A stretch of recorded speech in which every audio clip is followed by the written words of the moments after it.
Sayur neangan on. Inilah tanaman sayuran hijau jenis kacang panjang dan kangkung yang ditanam petani bernama Abah Brojo dan Sandi Faturrahman. Kedua petani tersebut memanfaatkan lahan seluas 7 are ini hanya dalam 4 bulan bisa dipanen. Menurut petani sayur kacang panjang Abah Brojo mengatakan, sayuran kacang panjang yang ditanam sangat mudah. Dalam 4 bulan bisa dipanen dan lumayan, bisa untuk menambah penghasilan. Dan saat ini sayuran kacang panjang yang ada hanya untuk warga lingkungan sekitar karena masih sedikit.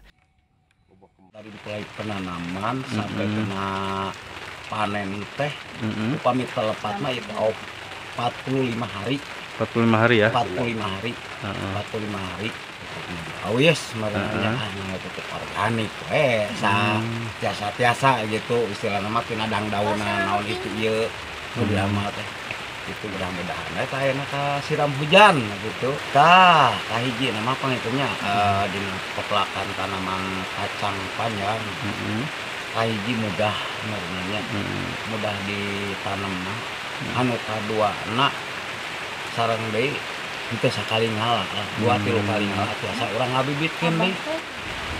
Kana 14-15 kali lah. 14-15 kali ngalah. Sementara itu, para petani Warudoyong Sukabumi sendiri mengaku lebih memilih pupuk organik yang dibuat Sandi ketimbang pupuk kimia. Karena menurutnya, selain bahan seperti dedaunan dan pupuk kandang mudah didapat, harga juga bisa murah. Sedangkan menurut penyuluh pupuk organik petani Pabuaran Kabupaten Sukabumi, Sandi Faturrahman mengatakan, pupuk organik berbahan dedaunan dan limbah kandang yang ia olah digunakan untuk sayuran kacang panjang, kangkung, dan jenis tanaman keras kopi dan padi. Dijelaskan Sandi, saat ini telah digunakan para petani di wilayah Pabuaran, Waluran, Ciracap, Kabupaten Sukabumi. Kalau untuk pupuk yang saya buat sendiri itu udah di cabai, pertanian cabai, palawija cabai, termasuk kacang hijau, sayuran kangkung juga, dan bisa digunakan untuk padi, sama juga padi.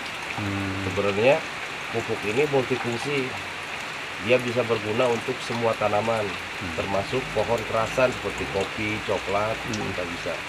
Karena memang kandungannya itu bisa menyuburkan dan juga bisa mengobati untuk hamanya itu sendiri. Dari Sukabumi, Ujang Heriaman melaporkan untuk Dinamika.